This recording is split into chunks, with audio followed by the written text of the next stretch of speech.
Welcome, everyone. I, again, this week am honored to be in your company. Everyone who's on this call, not only participating, but tuning in to get the latest information. So thank you. I'll say some brief words and then hand it off to my fellow panelists. Things can seem super complicated and murky right now, and everywhere we turn, that is true.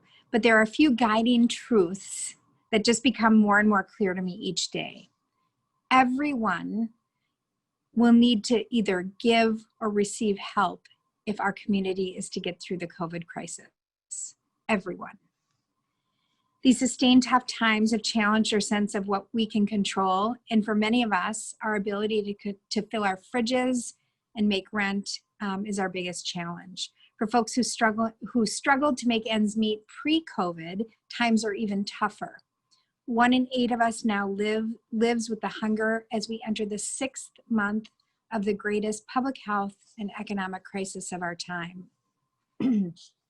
If you're worried about your food budget, if you're skipping meals to give your kids more, if you're wondering if it's time to find the food shelf in your neighborhood, you are not alone. And before we get practical and share exactly how you can find that food shelf in your neighborhood, I want to acknowledge a common hurdle to help, and it's a big one. Powerful misconceptions hold too many of us back from filling our fridges. People feel embarrassed that they couldn't go it alone, but really none of us can. Here's the truth. Most of us, in fact, a majority of people in our communities, have accepted food or other public assistance at some point in their lives. It's true of the team here at Second Harvest Heartland. It's true in St. Paul. It's true in Montevideo, and it's true across our country. Many people remember USDA commodities on the dinner table of their childhoods, and others tell us they snuck into their college food shelves when times were tight and rent and tuition just had to come before food. These stories are part of who we are, and we should stop hushing our voices when we share them. They say far more about our resourcefulness and resilience than they do about our shortcomings.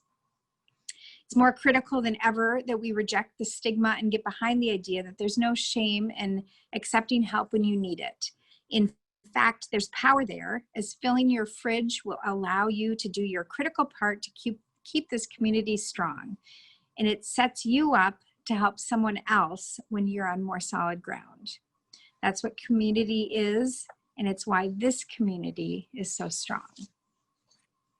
So with that said, I wish you a focused and optimistic first day of Hunger Action Month, a September like no other when we all need to act if we're going to be fed, well, and ready to thrive on the other end of COVID. Today's conversation will be a loud and proud one when it comes to recognizing all it takes to seek out help. It will also offer a roadmap for finding meals in a way that works for you. So we'll wrap it up with a look at the hunger relief community, what the hunger relief community needs to keep up with the hunger fight all the way through the winter into next spring. So let's talk about 4 ways to fill your fridge this fall. First, SNAP, which is the bedrock of our efforts to keep everyone fed now and in quieter times. Next, local food shelf teams are working around the clock to safely get food to your community. The state of Minnesota is home to exactly 816 sites you can find meals. That's pretty great, and I hope it's reassuring to you that you absolutely can find food in your neighborhood. You're also invited to pick up to-go food from what we call community meal sites. And finally, we'll discuss school meal programs designed to keep our kids fed wherever they're learning from this fall. So I am joined by a star group of experts this morning who know everything there is to know about finding breakfast, lunch, and dinner, whatever your community, age, or circumstance. Sharing her expertise with us once again is our superstar from Second Harvest Heartland, Theresa McCormick, who's the Director of Programs, and she oversees our SNAP outreach and child hunger teams. Next, we have Angela Nissen, Outreach and Senior Services Program Director, at Prairie 5 Community Action, whose team provides over a dozen services to Minnesotans in Chippewa, Lac-Qui-Parle, Yellow Medicine, Big Stone, and Swift counties, including vital food assistance programs. And then finally, Tsega Tamene, Senior Director of Population Health from Pillsbury United Community, who's here to share the work of one of Minnesota's most long-standing community organizations working towards a just society, in part through providing families with the healthy food they need to thrive. Welcome to you all. Thank you so much for joining us for this conversation and joining the community for this conversation. And first, I'll pass it to you, Theresa, to give us the lay of the land around SNAP and those important school meals with some good news today, I think. Yes, thank you, Allison. I'm really excited to be here again. When we are talking to the community, we often talk about all the tools in the toolbox to be able to fill the fridge. And like Allison mentioned, SNAP really is a first tool that we really like to talk about and promote, because for every one meal that the food bank can provide, SNAP can provide 9. And so it can be a really critical supplement for people to create that stability for filling your fridge. So what is SNAP? SNAP is formerly known as food stamps. It's the Supplemental Nutrition Assistance Program, and it's a monthly financial benefit that allows you to be able to purchase healthy food at your local grocery store, convenience store, or even online through Walmart, Amazon, and Hy-Vee for delivery. That monthly food benefit can come to you through an EBT card, which you use just like a debit card. One of the things that we hear so often from our community members are questions about, is SNAP for me? How do I know if I'm eligible? And that's where Second Harvest Heartland is here to help. We have a team of SNAP specialists. Think of them like navigators who can help you learn if you are eligible based on your income, and can help you through the entire application process to be able to get that monthly benefit. And so we certainly encourage anybody who's thinking maybe that might be me to visit us at toharvest.org/SNAP. You can take a really discreet and brief, quick screening survey to find out if you're eligible, or you can give us a call, fill out a form online, and one of our specialists will connect with you so that you can get your questions answered about the program. The other program that we're really excited to talk about this morning are school meals. Many families this spring and certainly over the summer, where we were suddenly in distance learning, we're saying, how do I access these meals for my kids' meals, like breakfast and lunch, that they may have already been receiving in school? What does that mean if we are socially distancing or have distance learning, or now in the fall, hybrid learning? Yesterday, we are really proud to share that the USDA extended free meals for all kids at any of these meal operating sites. So what that means is that any of these sites that were operating free meals this summer can continue to do so. That's really exciting, because we hear from families every day who are saying, I don't know if I might just need a little help today. I need a little temporary help right now. My child may or may not be receiving a free or reduced price meal, but how can I get another meal to just help bridge that gap a little bit further? And so we're really excited that moving into the fall through December 31st of this year, families can use apps like Free Meals for Kids and find a meal location in your area where you can, as a guardian or parent, pick up those meals for your family and really help, again, fill that fridge and just get another resource in the toolbox. So when we think about how these work together for families, the addition of SNAP as a supplement plus school meals can really be a powerful combination for being able to keep everybody fed in the family and keep, especially our youngest Minnesotans, keep those tummies full and have them really prepared to succeed in school. Oftentimes, again, we hear from people who are struggling just temporarily right now, and they're saying, I'm not sure if these programs are for me. I'm not sure if a temporary situation with maybe a job loss, if these programs are for me. And what we like to really encourage everybody is to contact us, find out if you're eligible, because those temporary situations shouldn't require all of us to have a struggle, right? We have solutions here. Enrolling in these programs can really help be that bridge until somebody is back up on their feet. And one of the most important things that we share with people, particularly with SNAP, is that it's actually a way to help support our economy and keep our communities strong, because we're spending those dollars in our communities. It helps keep jobs in our communities and keep our economy functioning. And so it's a really great way to not only help your temporary situation, but also help our communities. So again, if you have questions about if these programs are for you, come visit us at toharvest.org/SNAP. And we are here to answer your questions and to help you get connected with any resource that you are eligible for. Thank you so much, Theresa. And I could not agree more that we need every possible tool in our toolkit to get through this and to keep Minnesotans and especially our youngest community members fed. So thank you for overviewing that. And I know we'll put a lot of this helpful information in the chat or in the comments so everyone has access. So thank you, Theresa. Great work.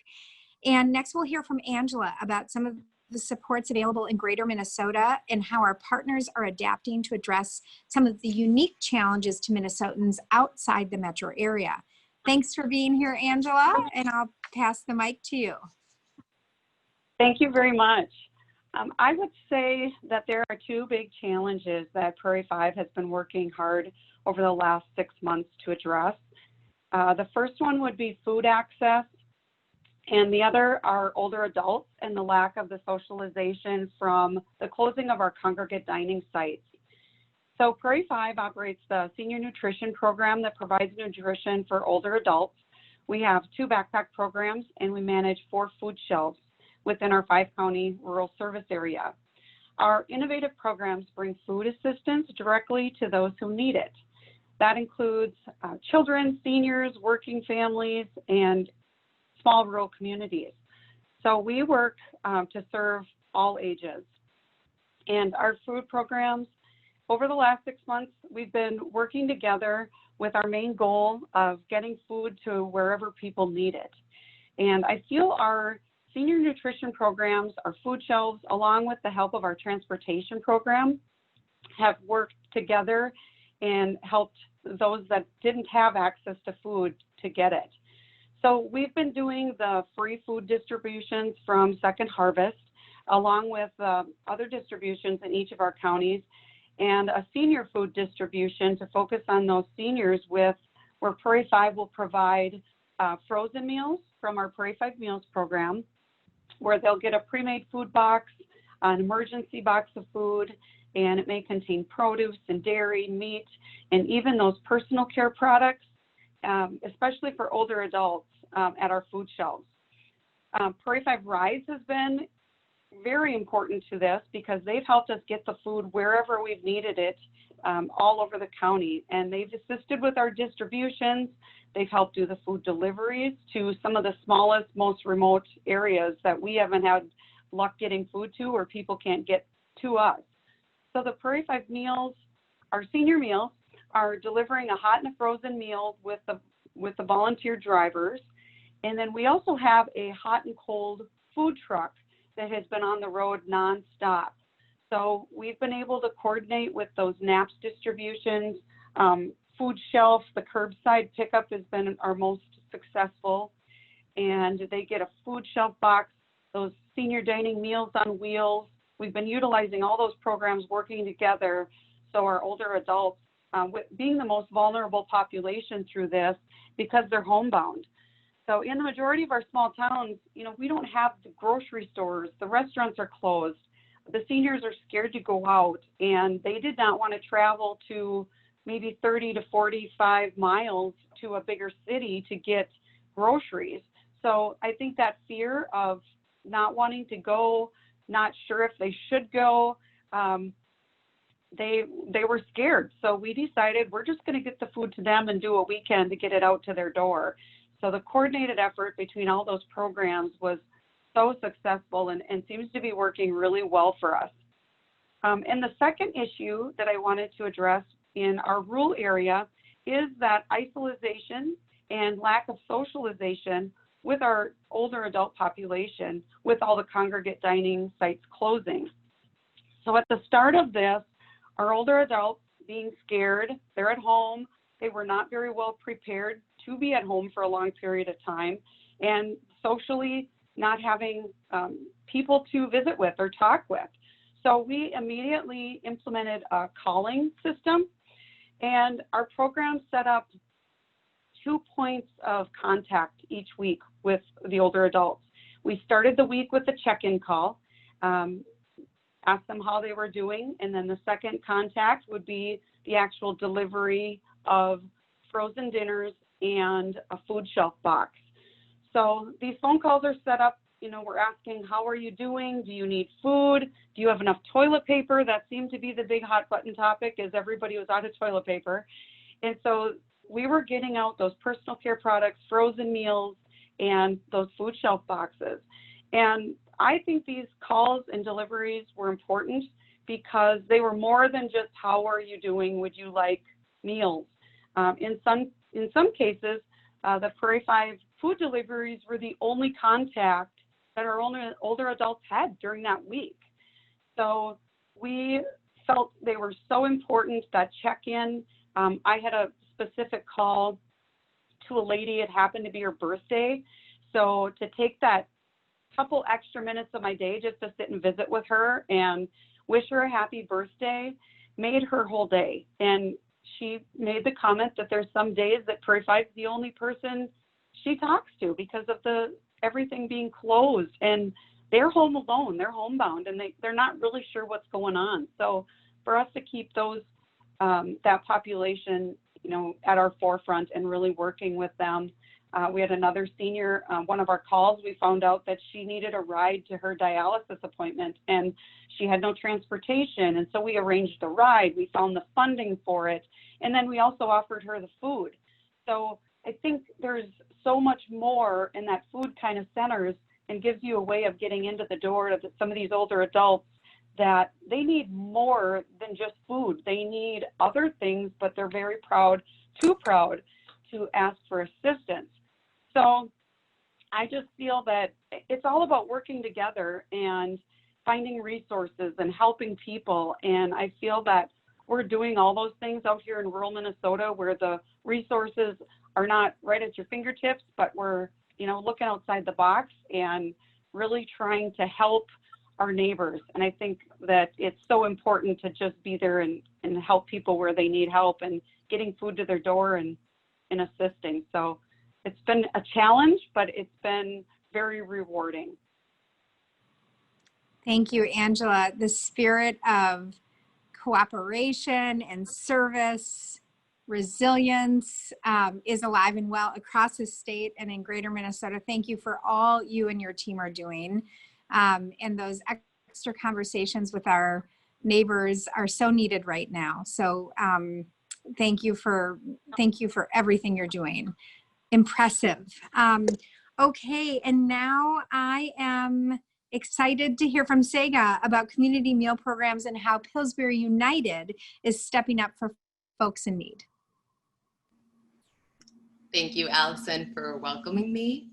On behalf of Pillsbury United Communities, we're grateful for your partnership and vision at Second Harvest. And I'm honored to share alongside other passionate leaders in this work and all of the community members listening in. We can't see you, but we feel your energy, and we're really happy you're here today. You know, COVID-19 has been a truth teller for us. It has exposed for our agency what was already in plain sight to many of us, that Black, Indigenous, communities of color, queer, disabled, rural, and all their intersections have experienced the disparate economic, health, and psychosocial impacts of racism for generations. And the past few months have been no different. We're all hurting. There's something collectively that we're holding in this moment, but we're not all hurting the same. And it's important to note that. And our work at Pillsbury has and continues to disrupt those patterns of harm, which really don't serve any of us well. Pillsbury United Communities is a 140-year-old community-based organization I'm not 140 years old, so the work clearly predates me. Our work cuts across 4 neighborhood centers and 7 social enterprises throughout the great city of Minneapolis. And our food work, we envision a more just, sustainable, hyper-local food system where all people can heal and thrive. And through our 2 community meal programs, 2 food shelf programs, and a robust indoor and outdoor urban agriculture program based in Minneapolis, available to everybody and anybody, I repeat, everybody and anybody, but intentional to center cultural communities who call our neighborhoods home. And some of the foods we make available, some of the languages you might hear spoken by our staff leaders. We create opportunities for community members to reconnect with food. And we do that while driving new economies, stewarding the environment, and promoting health and wellness. Really recognize food as a tool. One to say is both emergency and emergent food. We're a multi-service agency with programs and services that cut across people, place, and prosperity, laying foundations for full, healthy lives for children and families, building places for creativity and connection where strong voices are nurtured and stories are amplified, and creating pathways to a prosperous future from education to jobs to economic mobility. And so our hope is that when folks connect with our food resources, they're met with the deeply embedded and integrated other services within our agency as well. It's important to know our food systems team specifically is embedded in our population health team, alongside programs and services that address community health, community violence and safety, community accessibility. So we understand that whole people lead whole lives, and that the essential ingredients to heal and thrive cut across different areas of our lives. And so food is not just about food, it's not just about hunger, it's about our health, it's about our wellness, it's about our families, it's about our communities. We've had to adapt our work to ensure the health of our staff and community members amidst COVID, developing COVID safety procedures, new virtual and hybrid programming and service models, but our food teams remain on site distributing food to thousands of folks every week, again, available to anybody and everybody. Some of our sites seeing twice the volume of folks receiving services in the past few months than we had previously. What we've seen also importantly, COVID aid has excluded many of our community members, particularly our undocumented immigrant communities. We've also learned what many have said for a long time, that community want good fresh produce. And we've made it a goal for years now, but especially during this time, to make sure that access to local fresh produce is ensured in our food shelves, in our community meal programs, powered in large part by our urban ag program, but also in partnership with others. And that's really important because it's not just about filling our bellies, but it's about filling our bellies with the good stuff, right?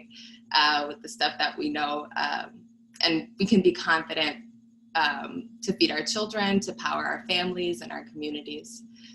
If you visit PillsburyUnited.org, I know I've said a whole lot, but you'll be immediately directed to the locations and times of our different food programs across different Minneapolis neighborhoods. We hope to see you soon. We hope that you feel welcome, respected, and met in your needs as you identify them. And you will experience the vibrancy and cultural specificity of our communities and our neighborhoods. But again, I want to highlight that everybody is welcome. Nobody is turned away. Thank you, Tsega. And for everything you and your team do. It is so appreciated. We appreciate your partnership, and just a huge shout out and thank you to everyone on this call, including my own colleague, Theresa McCormick. I know everyone is just burning the candle at all ends to make sure we are helping as much as we can so we all get through this. And so it is just so appreciated, and thank you. And before we move on to questions, I just want to emphasize that I know almost everything feels impossibly complicated right now since COVID hit. The way we work, the way we learn and connect with others, especially those seniors like Angela, you were mentioning. It's been completely upended. And so I hope that today's update is, that with our update today, we give our neighbors the tools needed to make at least one of those concerns, how to fill their fridges, feel a little bit more manageable. That's our goal. And I think, Elizabeth, we will go to questions and time to ask the experts. Sounds great. Thanks, Allison, and thanks to all the panelists. So first question, great question from Solveig in Chanhassen.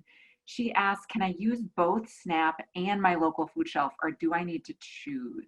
I'm going to ask Theresa to tackle that one with a definitive no. Please don't feel like you have to choose. That's absolutely correct. It is not a choice. It's a way that these resources work together. And we certainly hear from people who say, well, if I use SNAP, am I taking it away from somebody else? Or if I use my food shelf? We really encourage everybody to think about how you can find the resources that work for you, and that you can build a strategy that meets your family's needs, and that it's not one or the other, that SNAP is available for you or your family. And if you are eligible, it's available for you, and it can be used in supplement with so many other food resources, like visiting your local food shelf. And together, that can be the combination that's right for your family to make sure that you have enough from month to month. That's great. Thanks, Theresa. Solveig, keep in touch. We really want to help fill your fridge. And that tees us up perfectly, Theresa, for a question from Jim in Prior Lake. He says, I heard about this conversation on Facebook, and I'm listening in because I need a little help, but I'm not sure I should be using a food shelf. He says, I'm not low income exactly. I have a house. I even have a boat. I just can't sell either of those things right now because no one is buying. And I'm having a hard time paying for groceries. Is it wrong for me to accept food help when others might be struggling more? And he's just cash poor during the layoff, he says. So let's start with Allison and Theresa, and I'd love to hear from all of our panelists on this, this complex question that Jim is asking. Yeah, and thanks so much, Jim. I will be brief because I know Theresa has a lot more information, but these are the kind of questions that, as the hunger and food insecurity is getting closer and closer to all of us every day. And that's why we're having this conversation, to make sure that people like you, Jim, know that there are resources for just getting you through that temporary, that time when you need a little help, the time between jobs, that you need a little glue in your budget. So I'm so glad you asked. As more and more of us face this, it's really important that you can access help too. And Theresa, take it away because you have much more detailed information. Jim, you're not alone. We have heard from so many people who are saying, do I need to sell my car? Do I sell my home? If I sell my car, what does that mean about finding a job and having access to getting to the grocery store? SNAP eligibility is based on your income. And it's really important to, I think, define that for people, because it ensures that you don't have to make those really painful trade-offs and choices about having stability in your shelter and access to transportation. Those are two big ones that we hear about. Certainly we've heard from people who say maybe own a family farm, right? If that's the source of your income, you shouldn't have to lose those pieces. And so we want to really make sure that people know, when you have a temporary change in your income, when you have that time between jobs, that's when SNAP can really be a bridge until you're back on your feet again. And it should be acting as a bridge until you're back on your feet again, so that you can stay in your home. You can really have the resources that you need and have that stability for you and or your family. So if you are in between jobs right now, if you lost your job recently, give us a call, find out if you're eligible. Again, you can also visit us at toharvest.org/SNAP. Because if you've had that temporary loss in your income, that's when SNAP can really come in and create that bridge and security for you, and you are not alone. That's what SNAP is here for. And Theresa, I wonder if we should mention too, with you know, if you are eligible for SNAP, there's a way to get those groceries online too. Mm-hmm. There absolutely is. There, Amazon, Walmart, and now Hy-Vee, they will accept SNAP benefit as just like a form of payment, right? Like you use it like a debit card for online purchasing.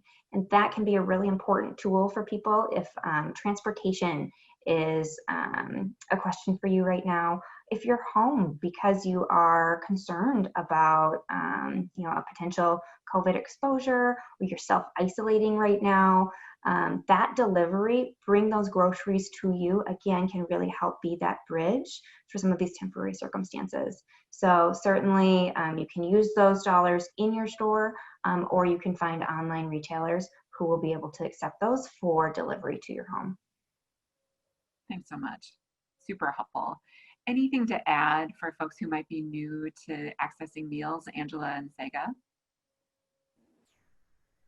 I will add that between our 2 food shelves and 2 meal programs across different Minneapolis neighborhoods, so I'm not sure where this person is based, but I hope that they could pay us a visit. But that you don't need to explain why you are there. I think you are completely dignified and justified and well-reasoned in your decision to access food through a food shelf or a community meal. Our job is to provide quality, delicious, nutritious, and local and fresh food when we can. And so just know that that's what you'll be met with when you come to one of our food shelves or community meals. Fantastic. Thank you. Yeah, I would add, you know, the same. Our programs and our staff are there for you, and we offer assistance in tough times. And I know how hard it can be to ask for help when life just knocks you down or when you just need that additional help. It is so hard to walk through that door and that initial asking and admit that you're struggling and that you need food. But we try to tell people that most of our funding is raised locally in our small communities, or grants from the state that are given to our food shelves and our programs to utilize. And so it's there in time of need. That's what it's for. And we hope that people will feel that our food shelves are a place that they can come to for help, because nobody deserves to go hungry. No children, no adult, no senior, nobody deserves to go hungry. So we want to work together in our communities and give ample access to all of our neighbors in need, so that we can just be there to assist you, because that's what it's for. That's what the funding's for. That's what the people, the volunteers, everybody is in this to help people. And we want you to feel as comfortable as possible, because that initial walkthrough is the toughest thing you'll probably do. So we're here. We're here to help. Don't feel bad. Let us help you. It's what we want to do. Yep. Sounds like it's going to get easier, Jim. So we have time for one last question, and this one came in for Tsega. Janine asks, how can people help with hyper-local food? Excuse me. I'm really excited about this work and glad to hear it's happening right in my backyard. So you've got a excited and activated community member there, Tsega. Absolutely. That makes me so happy. Well, we welcome volunteers. You can learn about volunteering either with our food shelves, our community meal programs, or our urban outdoor, especially urban agriculture programs. And you can learn more about volunteer opportunities. I think being a good steward and a good neighbor is a really integral part of building the hyper-local food system that we want to see. And so if you call any of our neighborhoods home, we are more than welcome to you in a volunteer capacity. And of course, we're taking all of the precautions to do that the right way, given COVID-19. I would also add just studying kind of your own food culture, food story, thinking about food waste within your home, thinking about how you might contribute to food rescue efforts from local groceries to food shelves like ours. And so thinking about how you consume food with more intention is a really, really important first step as well. That's fantastic. I love that, everything about that. And I wonder if just finally we can put links to obviously both organizations that we're appearing with today. I know that all organizations in this hunger relief network need the financial resources, and I'd love to post their donate pages too if you are able to give. I know these organizations are so efficient, but if you're able to give any, financially, that is helpful too. But boy, we're working on a lot of volunteer power, which is awesome, and it was great to hear about today too. Yeah, absolutely. Just to echo what you said earlier, Allison, that we're going to need everybody to give and accept help if we're going to make it through. So I think that's a really good reminder. Thank you. Well, the time has just gone too fast, but any closing thoughts from each of our panelists before we wrap up? I think I'll end where I started, that we need everyone to get through this, and everyone is either going to need to give a little help or accept a little help to get through this and thrive at the end of this. That is our shared goal, and we're here, we stand alongside this community and in muscling through this crisis together. Thanks, Allison. Angela, anything else that we should know today? No, thank you for letting me be a part of it. I truly believe that we are making a difference in the lives of all the people we are serving, and I appreciate all the work that all of you are doing as well, and the help that you give our organization through Second Harvest. So thank you. Thank you. Tsega. Yes, I'll close with food is medicine, food is healing, food is communal, food is sacred, and I hope that you can connect with food in ways that make sense to you. Fantastic.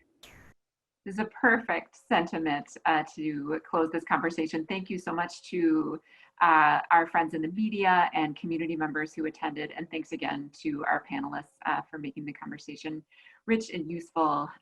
Appreciate it so much. Take care, everybody. Thank you. Thanks, everyone.